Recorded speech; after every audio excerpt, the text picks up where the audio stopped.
Hello बच्चों, let's see this question and here this question says handling of export and import on large scale is done conveniently from the Kandla port. Why यानी कि question में आपसे बोल रहा है कि जो कांडला पोर्ट है वहाँ पे बहुत बड़े स्केल पे, बहुत ही लार्ज स्केल पे इंपोर्ट और एक्सपोर्ट की गतिविधि होती है और बहुत ही कन्वीनियंट वे में होती है। तो ऐसा क्यों है कि कांडला पोर्ट में ही ऐसा सब कुछ होता है, सारी गतिविधियाँ, ये सारी एक्टिविटी लार्ज स्केल पे कन्वीनियंटली हो जाती हैं।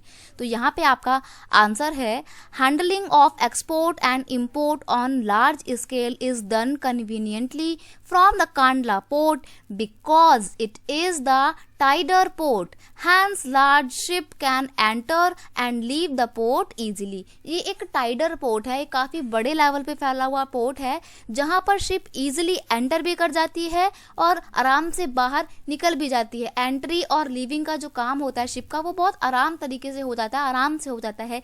यही रीज़न है कि इतना ज़्यादा बिजिएस्ट पोर्ट होने के बावजूद ये अपना इंपोर्ट और एक्सपोर्ट का काम कन्वीनियंटली कर पाता है। तो यहाँ पर इसका आंसर था कि ये टाइडर पोर्ट है। Just because of being a tidal port it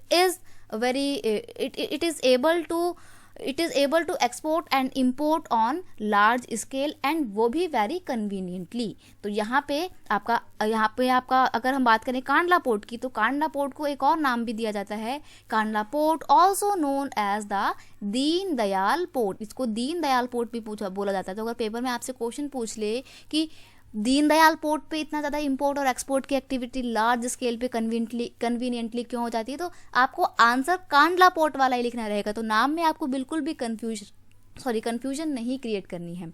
I hope you understand it well. Best of luck.